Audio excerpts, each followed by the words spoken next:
Puji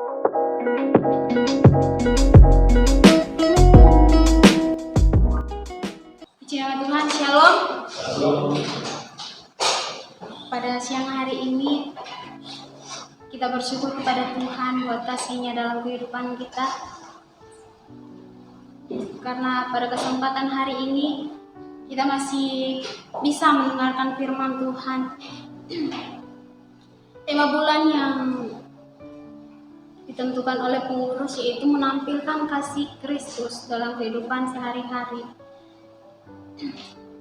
Karena kasih Allah yang sudah kita rasakan, kita sudah terima dalam kehidupan kita, hendaklah kita menyebarluaskan bukan hanya kepada diri kita sendiri ya saudara, tapi kita harus memberikan kasih tersebut kepada orang lain yang bisa menerimanya. Kita harus memperluas kasih tersebut ya saudara. Jangan hanya berhenti di kitanya. Nah, untuk menampilkan kasih Allah dalam kehidupan kita, kita harus memberikan dampak bagi orang lain dengan cara mengasihi. Kita tahu bahwa kasih Allah yaitu kasih yang tak bersyarat ya saudara. Kita mau buka Yohanes 13 ayatnya yang ke-34 sampai 35. Kita mau sama-sama membacakannya, Yohanes 13 ayatnya 34 sampai 35. Dalam hitungan yang ketiga, 1, 2, 3. Aku memberikan perintah baru kepada kamu, yaitu supaya kamu saling mengasihi, sama seperti aku telah mengasihi kamu. Demikian pula kamu harus saling mengasihi. Dengan demikian semua orang akan tahu bahwa kamu adalah murid-muridku, yaitu jika kamu saling mengasihi.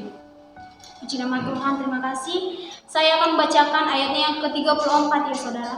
Aku memberikan perintah baru kepada kamu, yaitu supaya kamu saling mengasihi, sama seperti aku telah mengasihi kamu, demikian pula kamu harus saling mengasihi.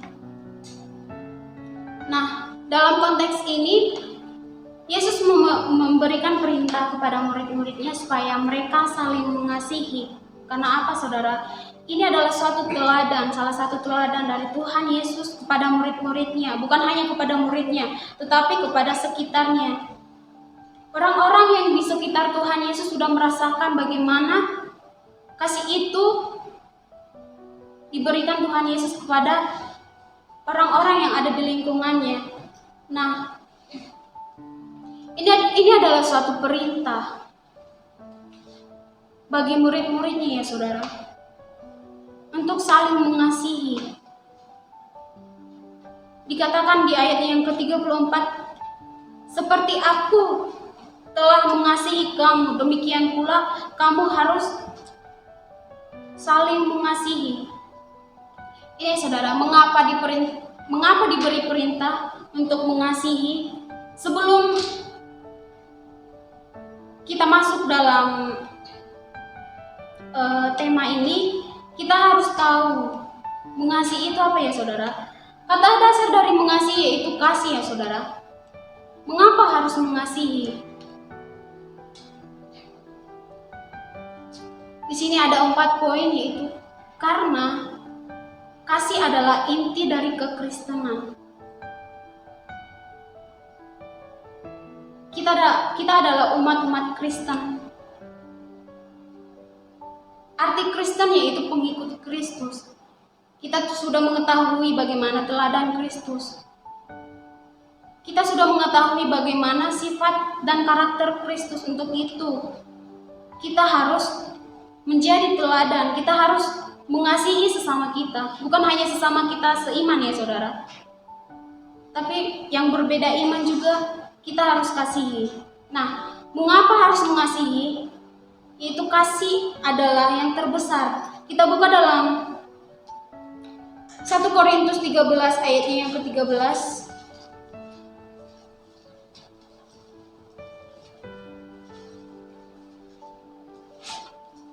Demikian firman Tuhan, Demikianlah tinggal ketiga hal ini, yaitu iman, pengharapan, dan kasih. Dan yang paling besar di antaranya ialah kasih. Nah ini ya saudara, mengapa kita harus mengasihi? Karena kasih itu adalah yang terbesar di antaranya, yaitu iman, pengharapan, dan kasih. Yang terbesar adalah kasih. Nah, mengapa harus mengasihi? Karena kasih adalah buah roh. Kita tahu dalam Galatia 5 ayatnya yang ke-22 sampai ayatnya yang ke-23 dikatakan, tetapi buah roh ialah kasih, sukacita, damai sejahtera, kesabaran, kemurahan, kebaikan, kesetiaan, kelemah lembutan, penguasaan diri. Tidak ada hukum yang menentang hal-hal itu. Nah ini ya saudara, mengapa kita harus mengasihi? Karena itu adalah inti dari buah roh. Dan yang selanjutnya, karena kasih itu adalah Allah sendiri. Kita tahu dalam 1 Yohanes 4 pasal ayat ke-8, demikian barang siapa tidak mengasihi, ia tidak mengenal Allah, sebab Allah adalah kasih.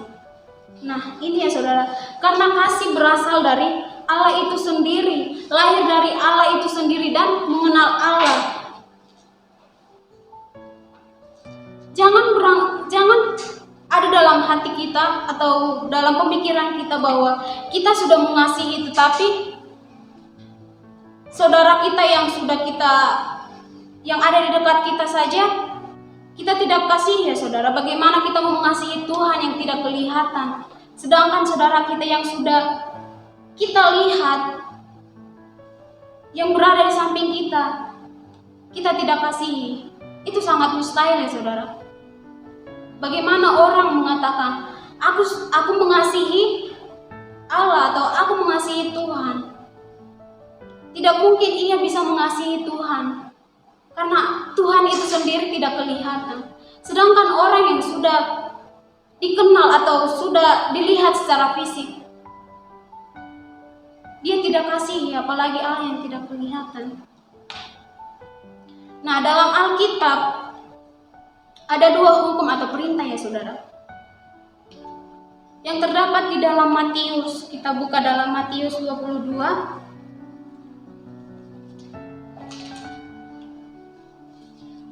Matius 22 ayatnya yang ke-37 sampai ke-38 ada dua hukum atau perintah dalam Alkitab. Kita sudah tahu juga.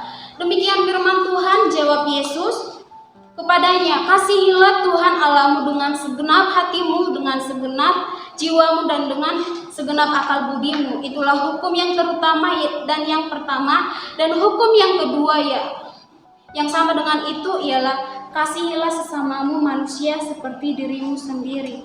Nah ini adalah perintah dari Tuhan ya saudara, bahwa kita harus saling mengasihi. Terlebih kita harus mengasihi Tuhan Allah. Itu hukum yang pertama dan yang terutama. Yang kedua itu yaitu kita harus mengasihi sesama kita manusia. Nah, mengasihi orang yang berbuat baik kepada kita, mungkin dalam kehidupan kita itu gampang ya saudara. Mengasihi orang yang sama-sama berbuat baik atau sama-sama saling mengasihi, mungkin itu sangat mudah untuk dilakukan. Tetapi bagaimana dengan orang yang berbuat jahat kepada kita?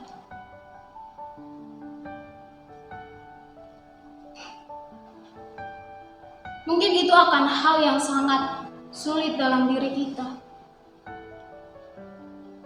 Bagaimana mungkin kita mengasihi orang yang berbuat jahat kepada kita? Nah ini yang harus kita perhatikan. Mengapa Tuhan Yesus sangat menekankan untuk kita mengasihi sesama manusia? Bagaimana Tuhan menekankan kita juga, bagaimana kita harus mengasihi yang berbuat jahat kepada kita. Ketika kita mengasihi orang yang berbuat jahat kepada kita, apa yang menjadi upah kita saudara? Ketika kita mengasihi orang yang sama-sama mengasihi kita, apa yang menjadi upah kita? Kita tahu bahwa seorang ayah yang jahat ya saudara, ia tahu apa yang harus ia perbuat buat anaknya.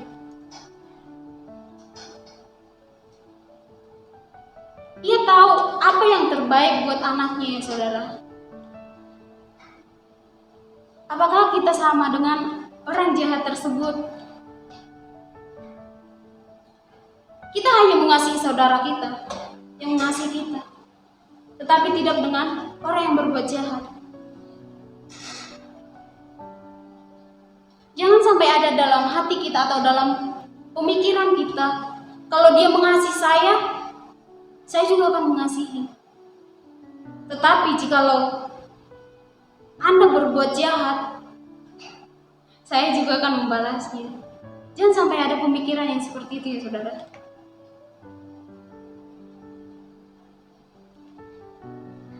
Apa bedanya nanti kita dengan orang-orang yang tidak mengenal Tuhan?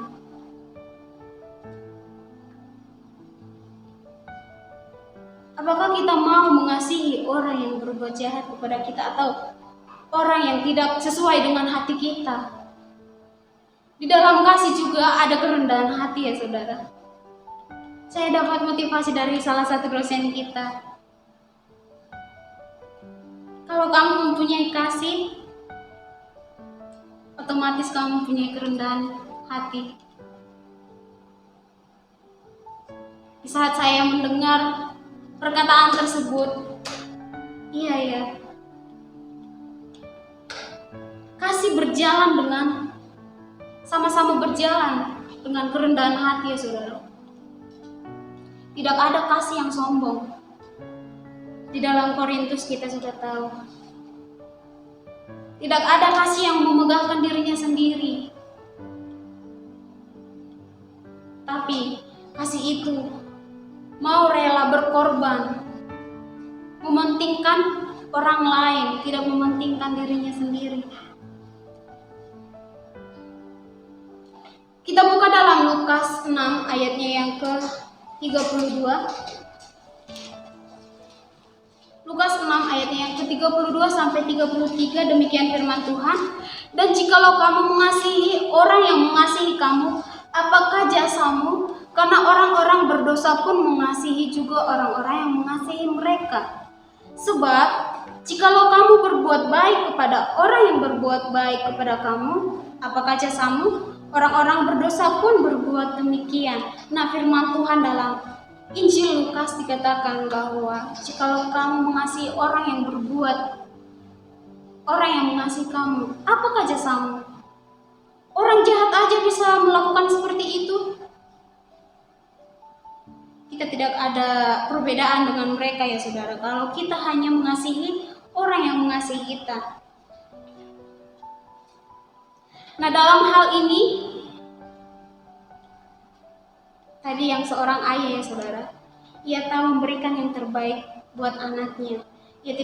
Ayah tidak mungkin ketika anaknya meminta makanan atau roti, tidak mungkin ayah memberikan batu ataupun ular. Tidak mungkin ya saudara. Kita kembali ke Yohanes 13.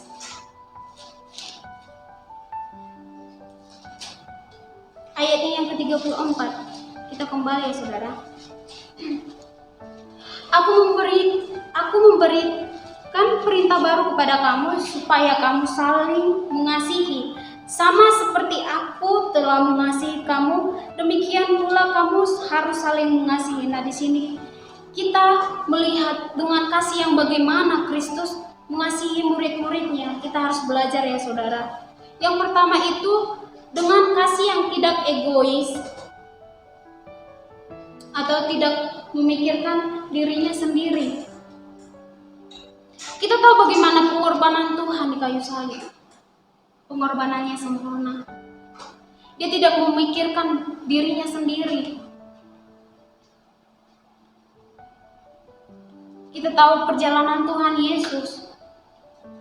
ia ditolak di kampungnya sendiri.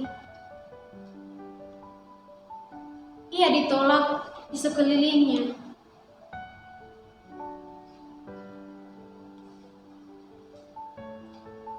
Tuhan mengasihi kita dengan kasih yang tidak egois ya saudara, atau kasih yang tidak memikirkan dirinya sendiri.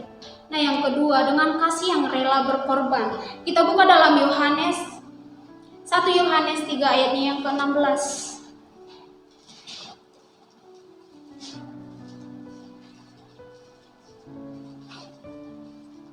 1 Yohanes 3 ayatnya yang ke-16. Demikianlah kita ketahui kasih Kristus, yaitu bahwa ia telah menyerahkan anak nyawanya untuk kita. Jadi kita pun wajib menyerahkan nyawa kita untuk saudara-saudara kita. Di dalam Yohanes ini saudara dikatakan bahwa ia telah menyerahkan nyawanya sendiri bagi umat manusia. Ia rela berkorban bagi kita ya saudara. Untuk itu, kalau kita mengasihi Tuhan, marilah kita dengan segenap hati kita. Dengan segenap hati kita mau serahkan kepada Tuhan apa yang menjadi tujuan Tuhan dalam setiap kehidupan kita. Kita mau ikut dengan perkataan Tuhan ya saudara. Yang selanjutnya, Tuhan mengasihi kita dengan kasih yang berpengertian. Kita buka dalam Mazmur 103 ayat yang ke-14. Mazmur 103 ayatnya yang ke-13 sampai ayatnya yang ke-14. Demikian firman Tuhan. Seperti Bapa sayang kepada anak-anaknya, demikian Tuhan sayang kepada orang-orang yang takut akan Dia. Sebab Dia sendiri tahu apa kita, Dia ingat bahwa kita ini debu. Nah ini ya saudara, Tuhan mengasihi kita dengan kasih yang berpengertian. Tuhan tahu kekuatan kita, Tuhan juga tahu kelemahan kita. Sebab Dia sendiri tahu apa kita saudara. Dia ingat bahwa kita ini terbuat dari debu. Nah, untuk itu saudara, sangat penting dalam kehidupan kita bagaimana kita menyebarluaskan kasih itu kepada orang lain. Jangan hanya berhenti di kita ya saudara. Tapi biarlah kita yang sudah merasakan kasih Tuhan, kita boleh menampilkan kepada orang-orang di sekitar kita dengan cara mengasihi. Nah sebagai ayat penutup kita kembali ke Yohanes 13 ayatnya yang ke-35. Dengan demikian semua orang akan tahu bahwa kamu adalah murid-muridku, yaitu jikalau kamu saling mengasihi. Nah ini ya saudara, ketika kita mengasihi sama manusia atau kita mengasihi bukan hanya seiman ya saudara, tapi orang-orang yang di luar Kristen, jikalau mereka sudah merasakan kasih itu, firman Tuhan mengatakan bahwa kamu adalah murid-muridku, kamu adalah murid-murid Tuhan Yesus. Sangat penting dalam kehidupan kita untuk saling mengasihi.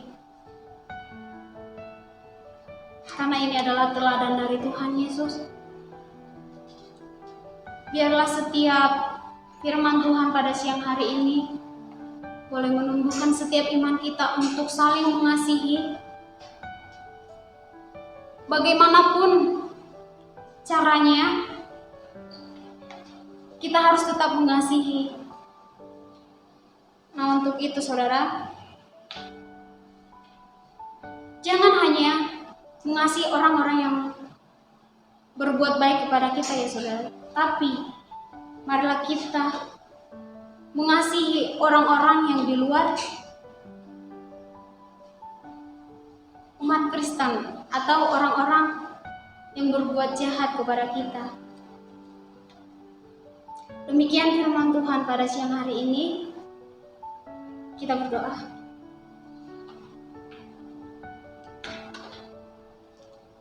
Terima kasih Bapa yang baik, terima kasih Tuhan Yesus. buat renungan firman Tuhan yang kami dengarkan pada siang hari ini.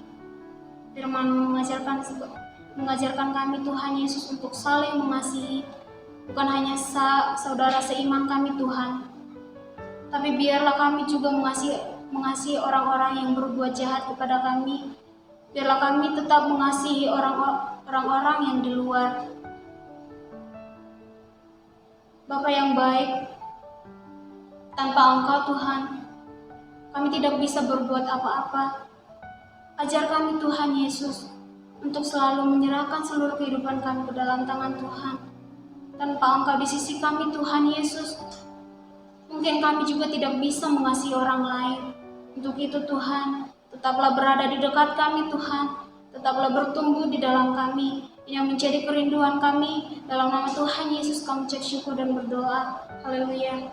Amin.